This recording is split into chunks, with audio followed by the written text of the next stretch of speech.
Hello, c'est les Canon Royalties. Alors aujourd'hui on se retrouve pour une nouvelle vidéo. On va faire une vidéo réaction sur la série Karma. Et je suis accompagnée de ma cousine Yelena. Salut. Play the intro.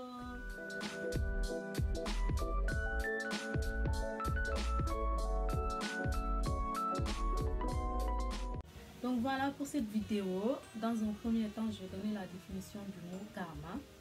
Ensuite, je donnerai la définition du mot héros. Et c'est quoi un anti-héros en fait? Parce que pour moi, Amilea, c'est un anti-héros.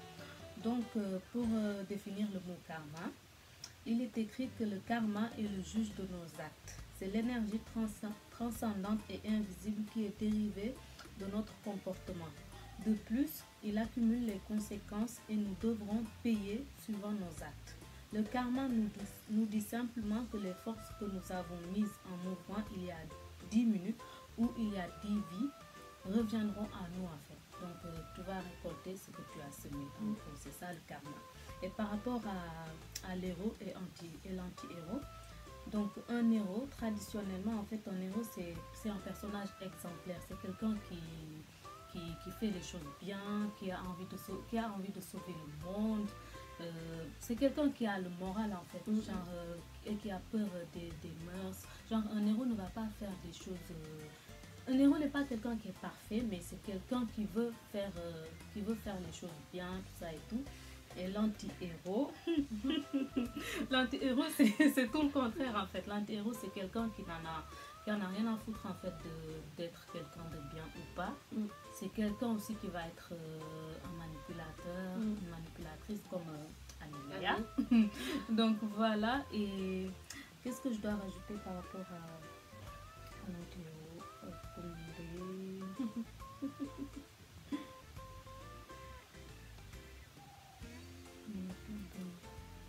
Oui, en fait, l'anti-héros, quant à lui, c'est le personnage central d'une œuvre de fiction qui ne présente pas les caractéristiques d'un héros, comme je l'ai dit tout à l'heure, en fait. C'est quelqu'un qui n'a pas de moralité.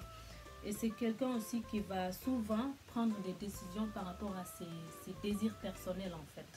Donc, c'est quelqu'un qui est égoïste aussi. C'est quelqu'un qui est égoïste, hypocrite, narcissique, tout ce que vous voulez. Et on retrouve en fait tous ces caractéristiques, on les retrouve chez Amilea, parce qu'elle est censée être l'héroïne de la série Karma, mais franchement, une héroïne vraiment très compliquée. Ouais, en fait, moi, j'arrive pas, j'ai vraiment du mal à comprendre l'actrice en fait. Enfin, l'actrice, mais oui, pas le la personnage. Voilà, le personnage de Amilea, j'ai vraiment du mal à la saisir parce qu'elle parle de vengeance, oui, je vais venger ma cousine, tout ça et tout, mais en fait, elle s'y prend très mal, hein, parce que déjà, elle ne fait pas vraiment du mal à Ami. Dans un premier temps, Marie en fait c'est plus sa cousine, elle a plus trahi sa cousine en première avant de trahir Marie, c'est comme ça qu'elle s'appelle. Ouais, du coup, ben oui, parce qu'elle dit oui, je vais venger ma cousine parce qu'on l'a tuée, tout ça et tout, mais elle voit Majib et dirait qu'elle a piqué sur lui. Après, voilà, c'est un prétexte en fait, parce qu'elle est là à vouloir tout le temps, en fait, quand elle parle avec ses copines de Majib, elle la descend tout le temps, elle descend tout le temps Majib, voilà, ouais, c'est pas un mec sérieux, il est ci, il est ça, elle est tout le temps négative, mais quand elle est juste avec Majib, en fait, elle le fait pas voir que genre... les mauvaises choses qu'elle pense de lui en fait, que genre c'est un mauvais gars et que genre elle dit telle ou telle chose sur lui. Elle est très bizarre, limite on dirait qu'elle est bipolaire ou schizophrène et tout, parce que d'un coup elle est gentille, après d'un coup elle est mauvaise et tout, mais ça c'est un rôle en fait, et j'ai l'impression que parfois qu'elle se perd en fait dans son propre jeu en fait, genre oui, je suis la fille, je fais ce que je veux, je manipule les hommes et tout, mais elle n'arrive pas à manipuler Majib. Au contraire, en fait, on dirait que c'est Majib qui arrive à la cerner. Parce que c'est comme dans la scène de la voiture, là, Majib, il a arrivé à lire en fait en elle, et ça... Je pense que c'est à ce moment-là qu'elle est tombée amoureuse. Voilà, c'est à partir de là qu'elle a commencé à avoir un thème pour lui en fait. Ouais, du coup, toi, tu penses quoi de Amilea? Amie Léa, je pourrais dire tellement de choses sur elle. En fait, je la trouve premièrement hypocrite parce que, comme l'a dit SP, elle est très... Elle est fausse en fait, ça se ressent tout de suite. Elle est très très fausse. Elle réfléchit beaucoup. Voilà. Elle réfléchit beaucoup. Même dans son rôle d'actrice, elle est très pensive. Je sais pas, pour moi, elle est... Parfois, elle n'est pas naturelle. Voilà, c'est pas naturel, ça reste encore. Et pour le personnage, bah, ça soi-disant vengeance, là, c'est pas une vraie vengeance pour moi. Oups. C'est pas une vraie vengeance parce que, en fait, comme la DSP, elle se perd et elle utilise un peu le prétexte de vouloir défendre sa cousine qui est décédée, Anna, et vouloir défendre l'une de ses meilleures amies, Daimari. Mais en fait, c'est faux, elle se perd carrément dans son jeu et elle utilise ce prétexte-là de vengeance pour, en gros, assouvir ses besoins et pour se justifier en quelque sorte. Mais elle n'arrive pas vraiment à se justifier. Déjà, par rapport au fait qu'elle veut se venger, en fait, c'est bizarre parce que... D'un coup, comme ça... Voilà. En fait, elle n'a pas toutes les informations. Non. Parce que quand tu veux te venger, faut avoir toutes les infos en fait. Genre, tu sais très bien que la personne a fait telle chose parce qu'elle s'attaque à Majib alors que Majib, il est même pas au courant de la situation de Anna. Genre, comment ça s'est fini, tout ce que sa mère elle a fait, lui, il ne le savait pas. Donc, elle vient, elle veut détruire la vie de Majib alors que lui, il n'a rien demandé. Déjà, lui, il a déjà souffert dans sa vie parce qu'il ne faut pas oublier que c'était un toxicomane, tout ça et tout. Donc, maintenant, il va beaucoup mieux. Donc, pourquoi détruire sa vie parce qu'en fait, moi, je pense que quand Majid, il va comprendre que Ami, en fait, elle voulait juste jouer avec lui et le détruire, il peut retomber, dans la drogue. Je ne sais pas s'il buvait de l'alcool aussi, mais en tout cas, il peut retourner dans la drogue. Et voilà. Surtout le jour où il va apprendre qu'il a une fille. Mais oui. C'est ça qui va... Et c'est comme la DSP, elle va vraiment le ramener vers ça et c'est toxique. C'est une personne toxique en fait. Ouais, elle est vraiment toxique. Mais elle n'est pas toxique que pour Majid. Elle est toxique pour tout le monde. Elle est toxique même envers ses amis, elle est toxique. Même envers ses amis. En plus, moi, il y a cette idée que, genre, en fait, elle veut tout le temps connaître la vie de ses amis. Voilà. Mais elle ne donne pas de détails sur sa vie. Quand elle est partie à Saint-Louis et tout, genre, elle n'a pas dit à ses amis qu'elle est partie à Saint-Louis. Elle a juste dit, ouais, je suis partie au village et tout. Ouais, c'était même pas vrai. C'est n'importe quoi. Elle part là-bas, elle ne dit pas à ses amis. En plus, quand elle a passé la nuit avec Majib et tout, le lendemain, elle était avec ses potes, elle le regardait, elle passait du temps avec elle, mais elle ne leur a pas dit, genre, ce qui s'est réellement passé. C'est trop bizarre. En plus, elle regarde Ndaye Ami, elle regarde Ndaye Marie dans les yeux, et genre, après avoir couché avec son mec et tout, son futur mari, c'est vraiment... Non, mais elle... C'est une psychopathe, en fait. Ouais, c'est vraiment en fait. ça, en fait. C'est une bipolaire.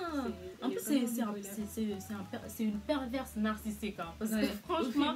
Ouais, parce que d'habitude, le mot pervers narcissique, c'est vraiment les hommes qui sont comme ça. Mais elle a vraiment ce côté de genre de vouloir manipuler les gens, vouloir genre je te mets en confiance en fait parce que Ndaye Marie à chaque fois qu'elle a des problèmes elle vient se confier à elle et tout, genre elle se doute pas en fait qu'elle peut être mauvaise ou qu'elle veut du mal parce que c'est l'image qu'elle montre. Voilà, elle a l'image qu'elle est tellement posée, calme, qui veut du bien à tout le monde alors qu'en fait c'est la première à vouloir réellement le malheur des autres et comme on dit le bonheur des uns fait le malheur des autres et pour moi franchement, si c'est pas une hypocrite, je vois pas ce que c'est. Ouais, franchement, elle est trop... Elle est malsaine, c'est vraiment une fausse vengeance. En fait, si vous remarquez bien au tout début de la série, elle connaissait rien du tout je dirais pas du décès de Anna, mais qui était réellement responsable. Et elle aimait déjà Majid. Donc là, maintenant qu'elle a appris ça, en fait, elle s'en sert comme couverture pour dire, déjà le fait qu'elle travaille avec Majid, elle s'en sert aussi. Et le fait que maintenant elle ait découvert la vérité, elle essaye de camoufler tous ses sentiments pour dire je veux résoudre mon problème. Alors qu'en vrai, dans le fond, c'est pas sa réelle intention. Parce que si elle voulait elle veut juste être avec Majid. C'est ça. Si elle voulait réellement résoudre les problèmes, de un, si c'était une vraie amie, elle en aurait parlé à Ndaye Marie. Carrément, tu lui dis. Et de deux, elle aurait compris. Et au moins, tu la préserves de tout ça. Mais se taper l'ex de ta cousine, qui a eu un enfant avec, et en plus vouloir C'est te malsain. taper, voilà, te taper aussi le futur mari de ta meilleure amie. Franchement, je sais pas si ça c'est de l'amitié, si c'est, pour moi c'est de la En fait, méchanceté elle pense gratuite. qu'à elle. Voilà. Elle pense qu'à elle, en fait. Elle pense très- pas aux autres. Elle est vraiment dans son monde, en C'est fait. ça. Elle pense pas vraiment aux conséquences, en fait, de ses actes et tout. Parce que le problème avec la vengeance, en fait, c'est quelque chose qui est très difficile. Parce que c'est un cercle vicieux, en C'est fait. ça. Genre, tu vas te dire, oui, la personne m'a fait du mal, donc moi aussi, je vais faire du mal à cette personne. Œil pour œil, dent pour dent. Mais en fait, en voulant faire du mal à cette personne, tu vas faire du mal à d'autres personnes en fait qui n'ont rien à voir et qui n'ont rien demandé dans l'histoire en fait. Et c'est ça qui est dangereux. Et elle en fait, elle se rend pas compte de tout ça, on dirait. En plus, par rapport à sa vengeance, tout ça et tout, bah pourquoi en fait quand elle avait l'occasion d'affronter la mère de Majib, en fait, elle a fait semblant, oui, je suis enceinte, mon mec il veut que j'avorte et tout pour la tester. Mais pourquoi tu ne lui as pas vraiment dit, oui, genre c'est moi, la cousine de telle personne et tout, que tu as fait du mal. Après, c'est une série, genre si elle le fait directement, après, il y a moins de suspense et tout. Mais en fait, si elle était vraiment prête à se venger et tout, ouais, voilà, si elle était vraiment prête à prendre les risques et tout ce qu'il faut pour se venger, bah, pourquoi ne pas affronter directement les choses en fait? Ça aurait été plus simple, je pense, parce que après c'est parce que dire à quelqu'un, ah tu m'as fait du mal, je vais te détruire la vie, mais et après tu recules quand tu as les moyens en fait de pouvoir avancer, d'avancer dans ta vengeance et tout. Franchement c'est bizarre. Et son enquête elle est vraiment bizarre parce qu'elle va pas jusqu'au bout en fait des choses. Elle commence quelque chose et après elle dévie, parfois elle se perd, elle sait pas ce qu'elle fait. En fait, elle est vraiment dans un gouffre et pour moi, si vraiment elle voulait se venger, déjà elle aurait appris, enfin si elle avait vraiment été jusqu'au bout de son enquête, elle aurait su que Majib n'y est pour rien. C'est ça. Donc là, son histoire de vengeance, elle tiendrait pas, elle tiendrait plus par rapport à la mère de Majib. Oui, c'est ça. Mais je pense que ça, tout va lui retomber dessus et SP, elle va me dire pourquoi. On pense ça. Ben oui, parce que elle déjà, en fait, moi j'ai l'impression que en fait la série Karma, en fait le karma, ça c'est pas juste par rapport à Majib ou Ami, Léa, tout ça. J'ai l'impression que le karma c'est par rapport à tous les acteurs. C'est vraiment par rapport à tous les acteurs et tout, parce que déjà Ami Léa, bah elle, faut pas oublier que sa mère, bah c'était une bonne et voilà, elle a kiffé sur son patron jusqu'à avoir un enfant avec son patron et tout. Donc elle, j'ai l'impression que parce qu'on la montre pas, on sait pas si elle est morte ou ce qu'elle est devenue, mais en gros, bah, son karma rattrape sa fille en fait, on dirait, parce que le mal qu'elle a fait est en train de retomber sur sa fille, parce que sa fille, pour le moment, elle pense que c'est elle qui est au contrôle de tout, que genre c'est elle qui mène la danse, mais c'est pas, je pense que c'est une illusion en fait, parce que quand Ndaye Marie saura tout ce qu'elle est en train de faire avec Majib, Ndaye Marie, je pense que c'est elle le vrai monstre Comme on de dit, la faut série. se méfier de qui dort. Je pense que c'est elle le vrai monstre de la série, parce que elle c'est une fausse calme en fait, c'est une rivière qui dort. Parce que comment elle a réagi quand Majib il était là à vouloir la dénigrer, tout ça, qu'elle l'a giflé et tout, bah, elle a vraiment montré que c'est quelqu'un qui voilà, mais en même temps elle a été élevée par sa mère. Sa mère, c'est une lionne, hein? Ah oui, sa mère, elle Soda, est... Voilà, Mère Soda, c'est une lionne. Donc, tu peux pas être élevé par une lionne et être faible et tout. C'est pas possible. Donc, Ndaye Marie, quand elle saura toute la vérité par rapport à Amélia, c'est chaud. C'est chaud. C'est elle qui deviendra le vrai monstre. Et moi, je me demande si Majib, il va quand même se marier avec Ndaye Marie et continuer sa relation malsaine avec Amélia. Où il va clairement lui dire les choses, mais Majib, le pauvre, parce que c'est chaud pour lui, le pauvre, parce que lui il pense que Amélia elle l'aime, oui elle l'aime, mais il y a un truc malsain derrière, elle veut quand même détruire sa vie. Donc lui, s'il choisit de laisser partir Ndaïmari pour se mettre avec Amiléa, il va souffrir. Ah oui. Il va souffrir. Un jour ou l'autre, il va apprendre la vérité. Ouais, il va apprendre la vérité et tout, et ce sera trop tard. Ce sera trop tard pour lui. Il sera déjà, voilà, il sera déjà dans quelque chose de mauvais et il ne pourra pas s'en sortir. Et c'est, comme j'ai dit tout à l'heure, il va retomber dans la drogue parce que sa vie en fait va être... c'est une karma, c'est pas le karma, mais c'est une... En fait, il est enfermé dans une boucle. Ouais, parce qu'il a vécu quelque chose de dur. Son ex est décédé, il le sait pas. Il a une fille, il le sait pas.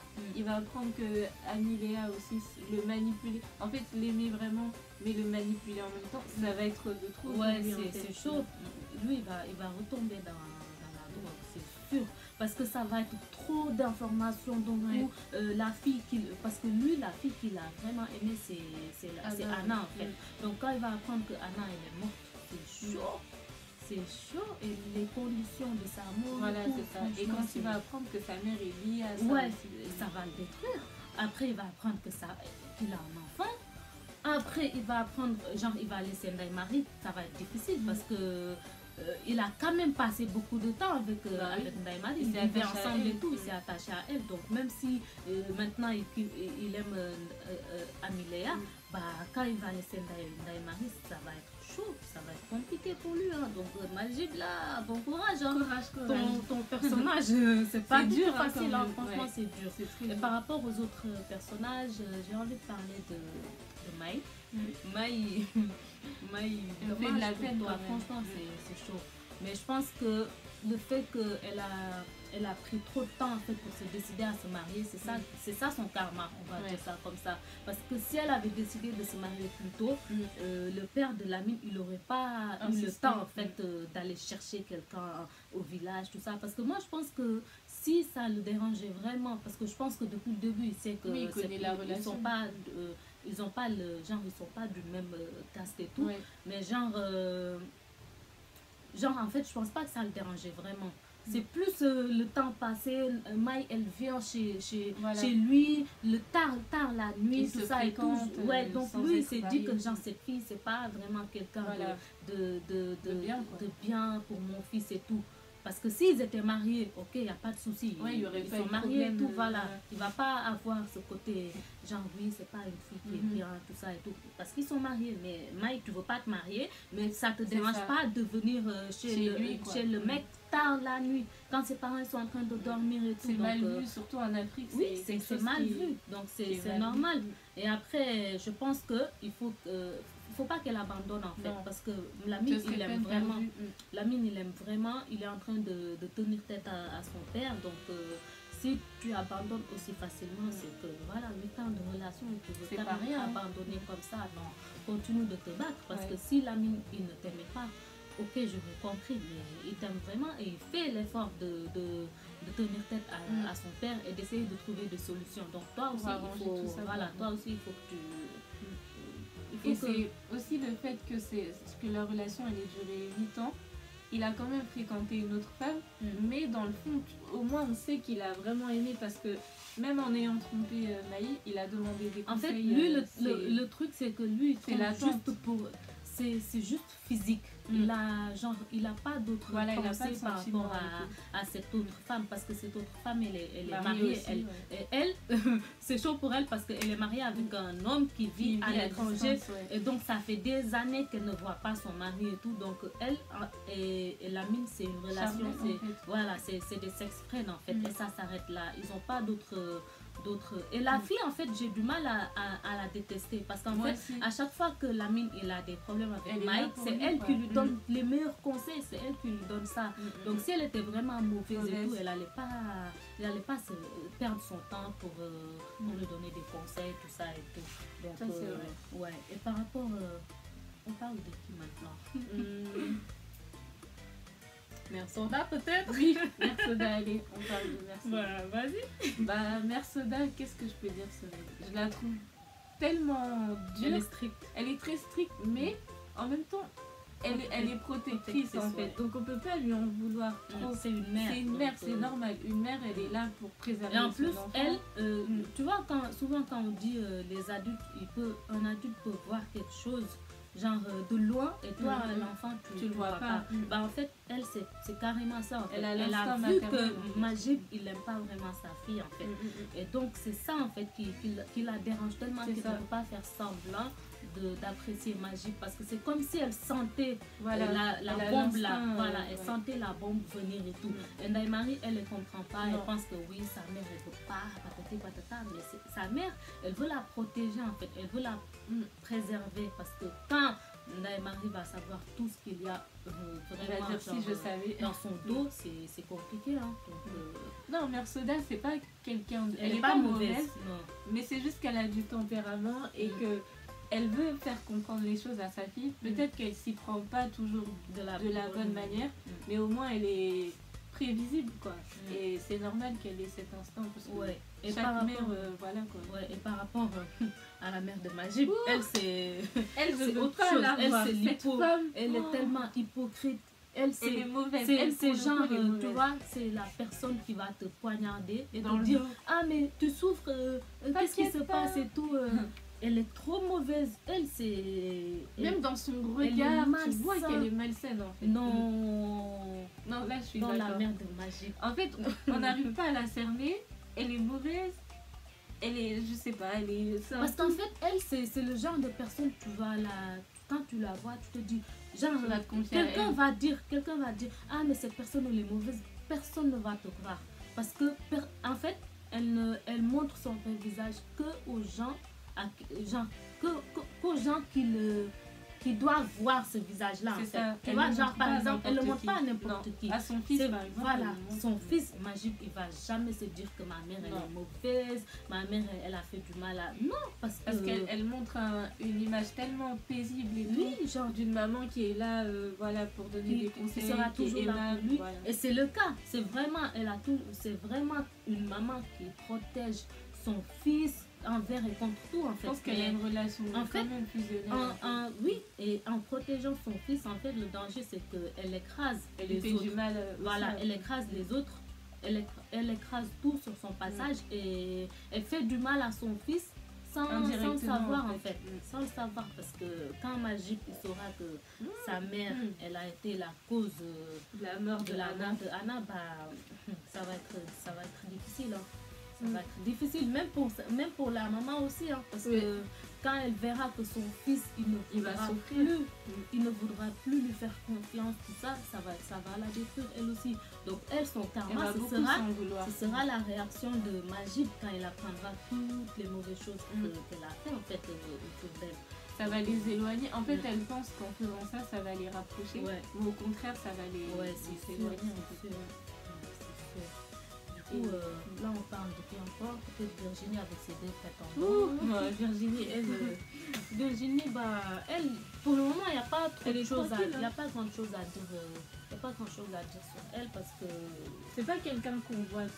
Qu'on voit beaucoup. Elle, c'est plus son boulot, et après on la montre avec ses deux prétendants et puis voilà. C'est quelqu'un qui a l'air de savoir ce qu'elle veut dans la vie. C'est une femme indépendante. C'est une femme qui est indépendante, elle a du caractère, elle sait ce qu'elle veut, tout ça. Elle est posée, quoi. Du coup, on verra bien comment elle va évoluer. Mais moi, j'aurais bien aimé qu'on la montre un peu plus. Parce que franchement, elle dégage beaucoup de... Elle a du charisme, en fait. Même quand elle parle pas, elle est très... elle dégage quelque chose. Expressive, voilà. Même en la regardant. Franchement, il faut la montrer encore un peu plus et tout. Parce que ça fait du bien de la regarder et tout. Et puis... Je pense qu'on a tout on a fait le tour. On a fait le tour. Donc voilà, ce sera tout pour aujourd'hui. On espère avoir éclairé votre lanterne et remis l'église au milieu du village. Donc voilà, si vous avez apprécié cette vidéo, n'hésitez pas à liker, commenter, partager et surtout faites en sorte que Marodi voit cette vidéo parce que voilà, ça nous tenait à cœur. On adore cette série. Franchement, on ne peut pas louper un épisode. Voilà, on regarde tout le temps et tout. Et si ça vous plaît, ce genre de vidéo sur des réactions sur la série Karma, vous nous le faites savoir. Comme ça, on essaiera de faire des réactions chaque semaine et tout. Donc voilà, bisous, à bientôt. Bye bye.